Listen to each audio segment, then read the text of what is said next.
Have you ever noticed that some men don't need to argue, explain, or justify? They don't raise their voice.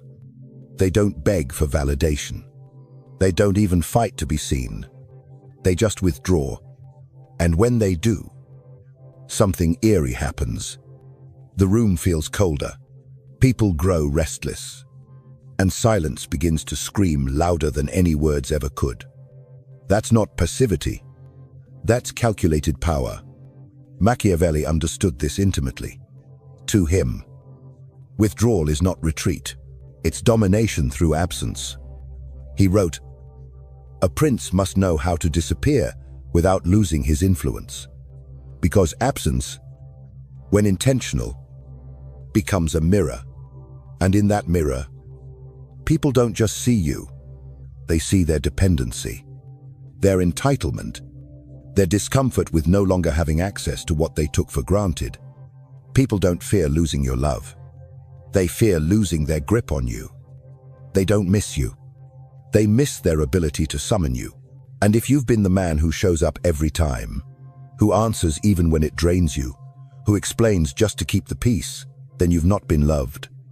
You've been used. In the world, Machiavelli describes, predictability is not virtue. It's a liability. The man who is always available is never feared. And a man who is not feared is always controlled. You think your kindness builds connection, but kindness without boundaries breeds contempt. You become background noise, an emotional butler at their service. And every time you say yes when you should have said nothing, you sell your dignity for a temporary sense of being needed. Machiavelli would call that weakness dressed as virtue. He'd tell you never allow your value to be measured by your willingness to please. When you're always there, you lose leverage, you lose scarcity. And scarcity is the bedrock of influence. So the next time you feel tempted to over-explain, to prove your intentions, to reassure people who never once reassured you, don't disappear instead. Not as an act of revenge, but as a strategy of refinement. To reintroduce yourself as a man who is no longer a servant to their needs, but a sovereign force whose silence now speaks louder than his words ever did. Withdrawal is not cowardice. It's evolution. It's the moment you stop reacting and start positioning. The moment you become unpredictable, unreachable, untouchable. And that's when the world takes notice. Because when you disappear without warning, they're not wondering what happened to you. They're wondering what power you've discovered that finally made you stop explaining. If this speaks to something inside you, write it in the comments. I disappear to reclaim my power.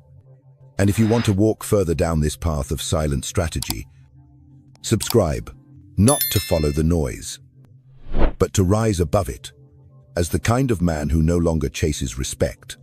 He commands it by vanishing.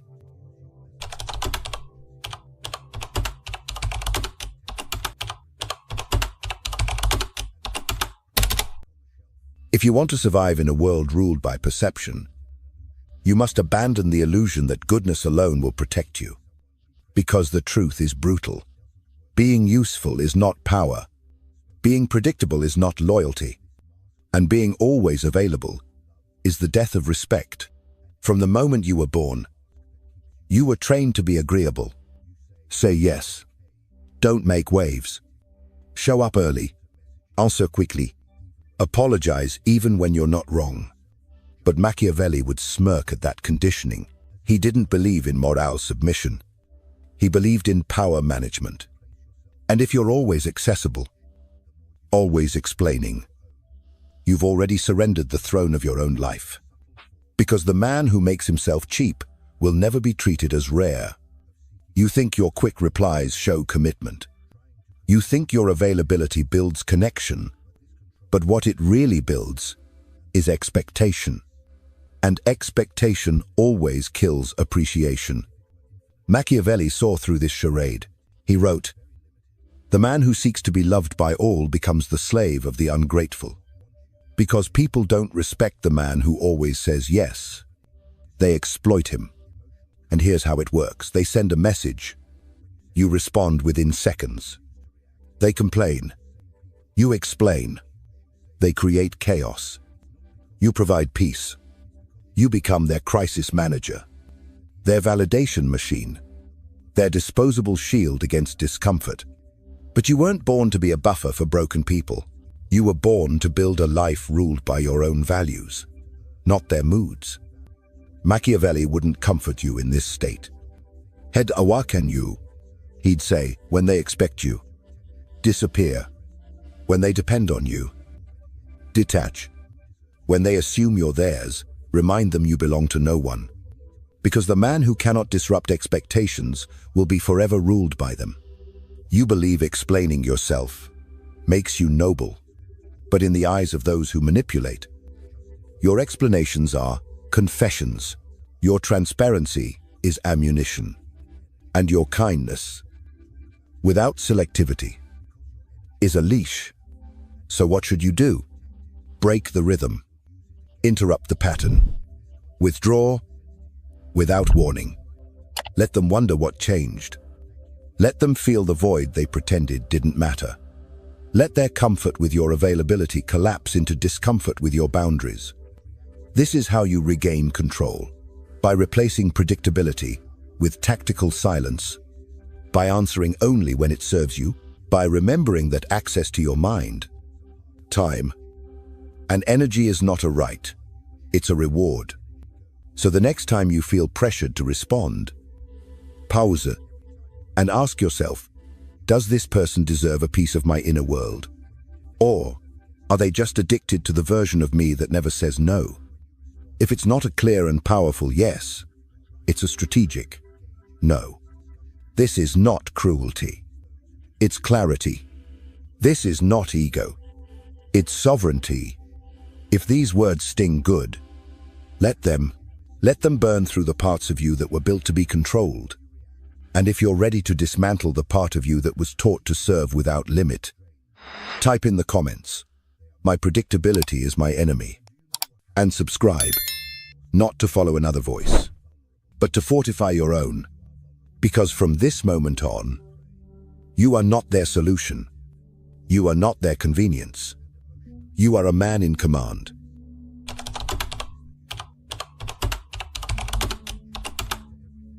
In every war, the smartest generals never fight every battle. They don't waste arrows on illusions. They calculate. They reserve. They strike with precision. Why? Because their greatest weapon is not the sword. It's the energy to wield it at the right time. Now bring that to your life. Every conversation you entertain, every insult you respond to, every little emotional fire you put out for others costs you something. And most men don't even know they're being robbed. They wake up tired. Not from exertion, but from exposure. Exposure to people who drain them. Situations that weaken them. Habits that leak their energy drop by drop, until nothing remains but resentment. Machiavelli wouldn't call it burnout. He'd call it strategic failure. Because the man who wastes his power on trivial battles will have nothing left when the real war comes. And make no mistake, your energy is not infinite. It is currency, and who you give it to is a reflection of who you obey. Carl Jung said every thought, every emotion, draws from a limited reservoir. But Machiavelli goes one step further. He doesn't just protect energy. He weaponizes it. He uses it like a king uses gold, not to be generous, but to gain advantage. You may think you're being noble by showing up, by responding to every cry for attention, by defending yourself in meaningless arguments. But here's the truth: every time you react, you're being profiled, mapped, predicted, controlled. Manipulators don't need to overpower you. They just need you to waste yourself. And you do it willingly, in the name of kindness. But what you're really doing is surrendering your kingdom. Machiavelli would never allow that. He'd instruct you. Withdraw your energy from the useless. Let fools destroy themselves in the silence you no longer break. Because when you stop giving them what they want, your validation, your time, your attention, you become dangerous. They'll call you cold, distant, selfish. But Machiavelli would smile, because now you're no longer predictable. You're no longer easy to provoke. You've become unreadable. And the unreadable man, he becomes ungovernable. You were not meant to pour yourself out like a public fountain. You were built to guard your inner fire like a fortress. Because when your energy is sacred, your presence becomes rare. And when your presence becomes rare, it becomes power. So here's your command: stop defending yourself in pointless battles. Start conserving yourself for real ones. The next time someone demands your reaction, pause. Ask yourself, do they want resolution? Or do they just want control? If the answer is unclear, default to silence. Not because you're weak, but because you're done being played. Type this below if it hits. My energy feeds no fools. And subscribe if you're ready to defend your power. Not with noise, but with ruthless clarity. Because from here on out, you don't react. You calculate. You conserve. You rise.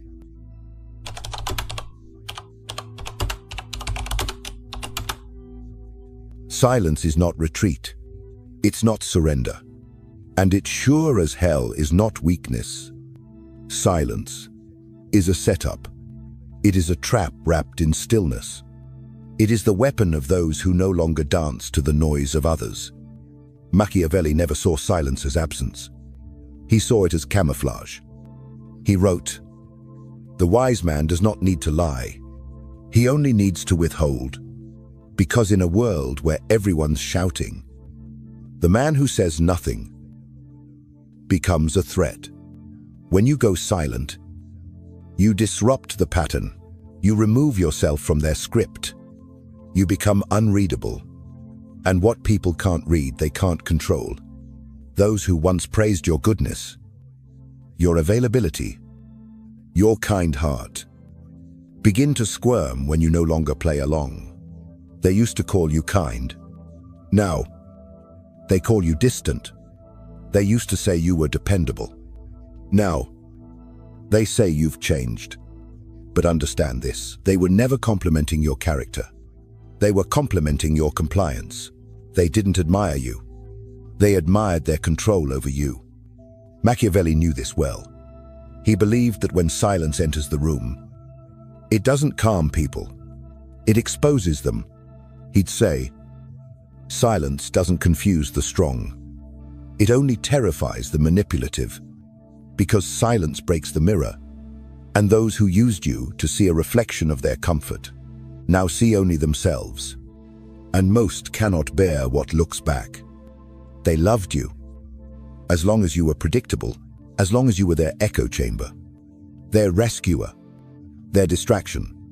But when you fall silent, they're forced to face the emptiness they were hiding behind your presence. And this is where the mask collapses. The ones who smiled in your face will accuse you. They'll label your silence as arrogance, your boundaries as cruelty, your growth as betrayal.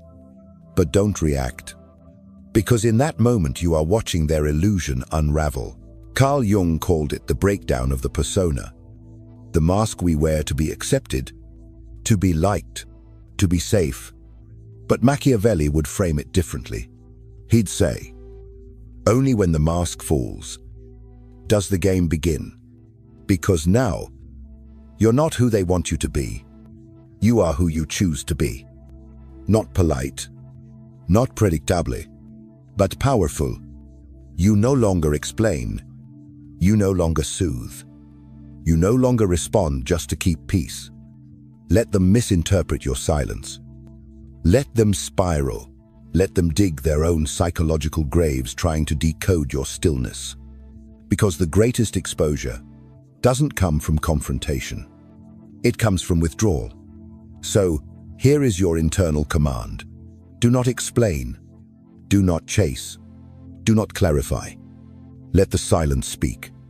Let it rattle the ones who built their worth on your obedience. And if this speaks to the part of you that's done performing, write this in the comments. My silence is the end of their illusion.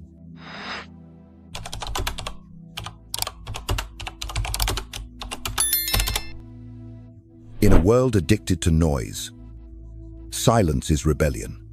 And in a game of power, silence is dominance. When you stop reacting, you don't just avoid chaos, you control it.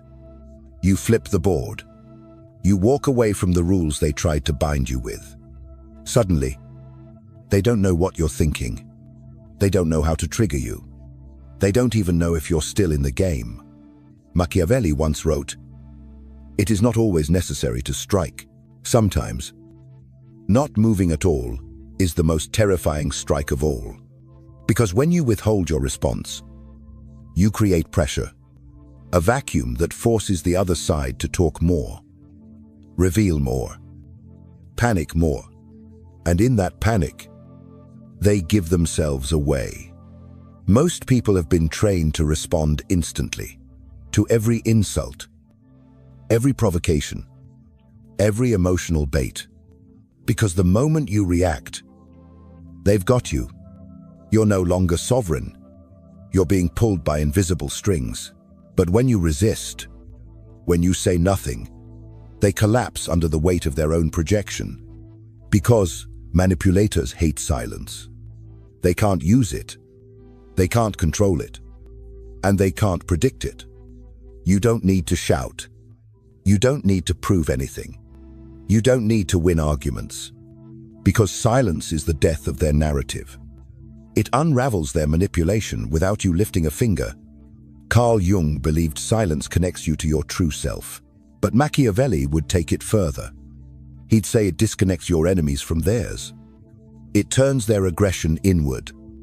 It lets them destroy themselves in the void you left behind. This isn't weakness. This is siege warfare. Psychological dominance through stillness. They spend, you conserve. They attack, you observe. They burn out, you sharpen. So here's the rule: he who speaks first exposes first. He who reacts loses the frame, but he who holds his silence owns the moment. Let the silence stretch. Let them feel it. Let their own words echo back with no reply to hide behind. Because in silence, you reveal everything while showing nothing. If this resonates, write it in the comments. My silence commands.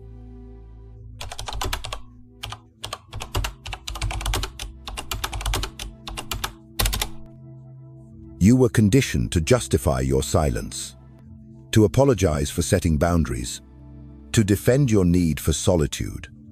You were taught to make sure everyone feels comfortable, even if it means betraying your own peace. But Machiavelli would call this a fatal mistake. He wrote, "He who justifies his every step gives others the right to question it. And once they feel entitled to question it, they will never stop. Every time you say, 'I'm sorry I didn't reply,' or 'I was just overwhelmed,' you reinforce a dangerous illusion that you owe them an explanation for living life on your own terms. But you don't. You never did. Your silence is not an offense. It's a declaration. Your boundaries are not cold. They're the architecture of your self-respect. Your detachment is not arrogance. It's the recalibration of a man who finally sees how much he's given and how little was ever returned. The moment you stop explaining, you reclaim something sacred: authority over your own narrative. Because when people grow used to your explanations, they stop respecting your instincts. They start expecting you to justify your every move. And when you don't, they panic. But that's their discomfort, not your obligation. You are not here to soothe everyone's fears.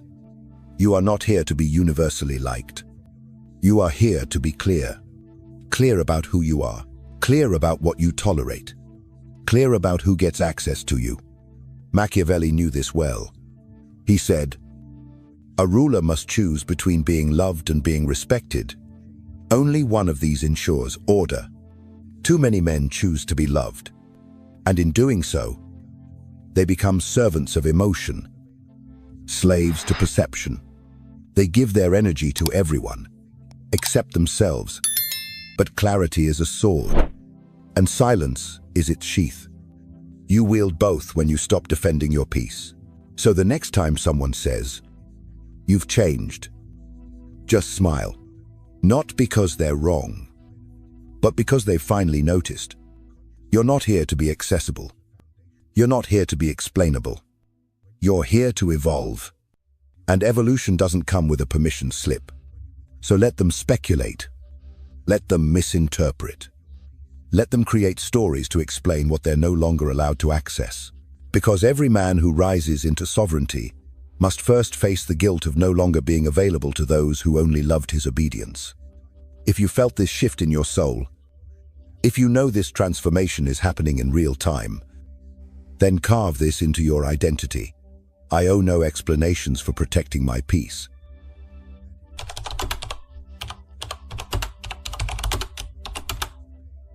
There is a kind of pain few men talk about.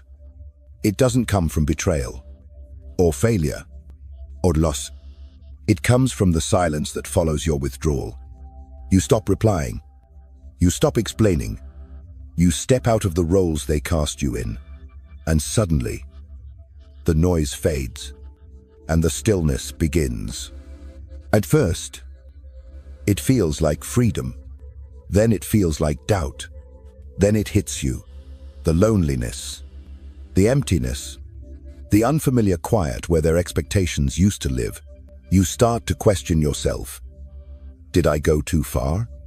Was I too cold? Did I just destroy the bridges I needed?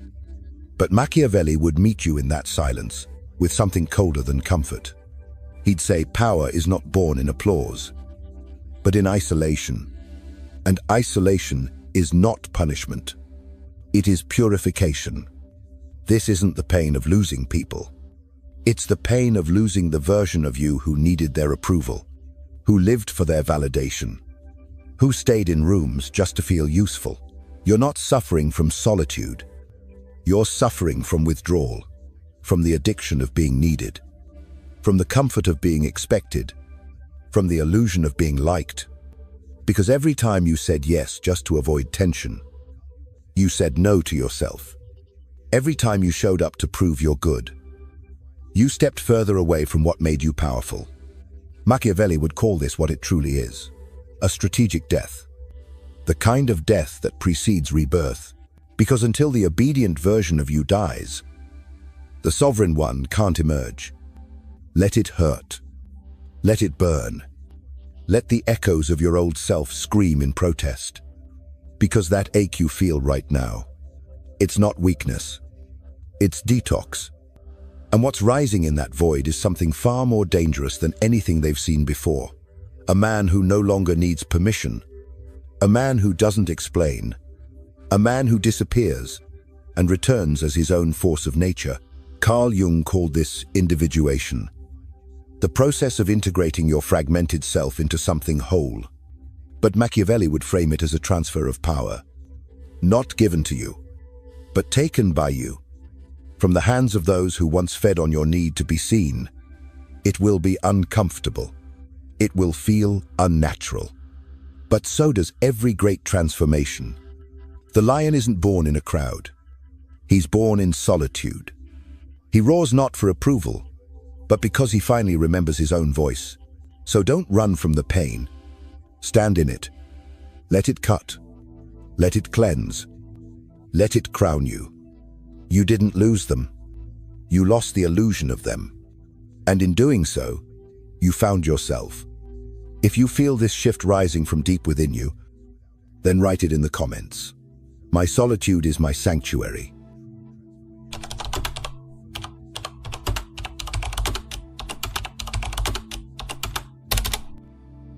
There is a difference between being seen and being remembered, between being around and being respected, between being liked and being valued. Most men confuse attention with influence, but Machiavelli understood something deeper. He wrote, The prince, who is always seen, becomes ordinary. But the one who controls when and how he appears becomes unforgettable. Your presence used to be constant, predictable, accessible, and that made you convenient. Not powerful, because what is always available loses its mystery. What is always accessible loses its edge. And what is always present becomes invisible. You showed up before they even wondered. You responded before they even missed you. You explained before they even questioned. And in doing so, you trained them to treat you like a background character in your own life. But here's what no one ever told you. Scarcity creates value. Distance crée désir. And absence, when intentional, réchappe perception. You don't need to vanish. You need to become strategic with your presence. When you speak too often, your words lose weight. But when you speak less, every sentence lands like an earthquake. When you're everywhere, you become noise. But when you appear only when it matters, you become signal.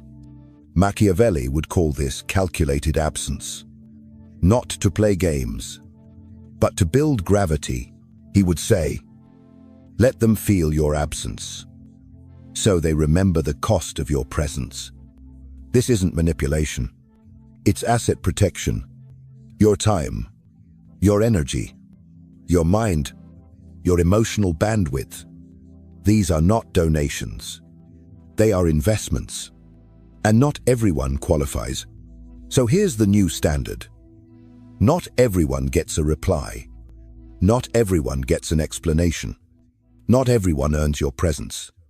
The more they assume you'll show up, the more you must challenge that assumption, because when they don't know where you stand, they begin to feel your power.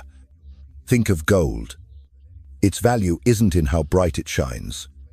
It's in how rare it is, how protected it is, how difficult it is to reach. So ask yourself, why should your presence be any less valuable? Why should your attention be handed out like a free sample? The man who is always seen is soon forgotten, but the man who chooses when to enter, how to speak, and when to vanish becomes a presence they fear to waste. This is not arrogance. This is sovereignty. This is the behavior of kings, of generals, of men who don't exist for convenience but for consequence. From now on, your attention is currency. Your presence is leverage. Your absence is a reminder. So ask with every message, every meeting, every interaction, is this person earning my presence or expecting it by default? And if you feel that shift within you, write this in the comments. My presence is earned.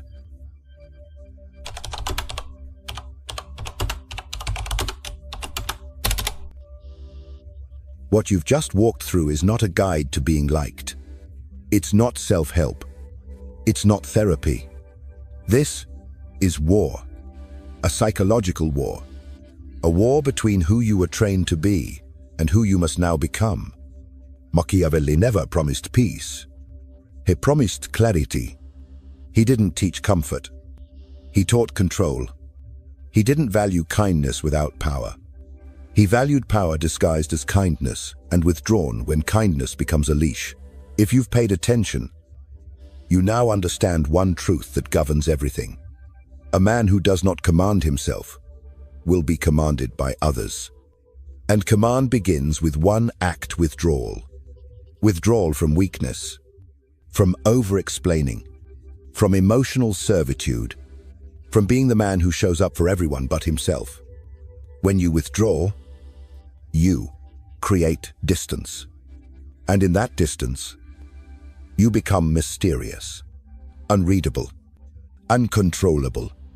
That's the foundation of real power, because when you no longer respond on demand, they don't just question where you went, they question what they lost. And when you no longer justify your decisions, you don't just create boundaries, you create standards.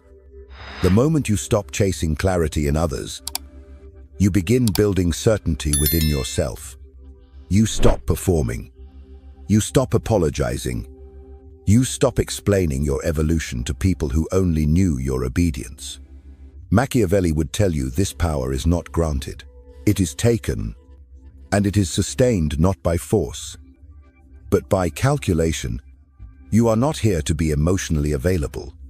You are not here to be understood. You are not here to be accessible. You are here to lead your own inner state like a kingdom.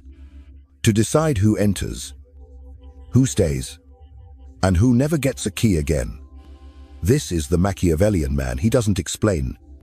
He doesn't react. He doesn't beg to be seen. He speaks when it serves him. He vanishes when it strengthens him, and he returns only when the terrain favors his move.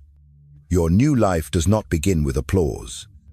It begins in silence, and it ends in dominance, not over others, but over the one thing that has always been stolen from you, your self-command. From this point forward, let others gossip. Let them speculate. Let them miss you. But you withdraw, you observe, and you return only when it serves you. Because as Machiavelli knew, the game doesn't belong to the honest, it belongs to the prepared. And now, you are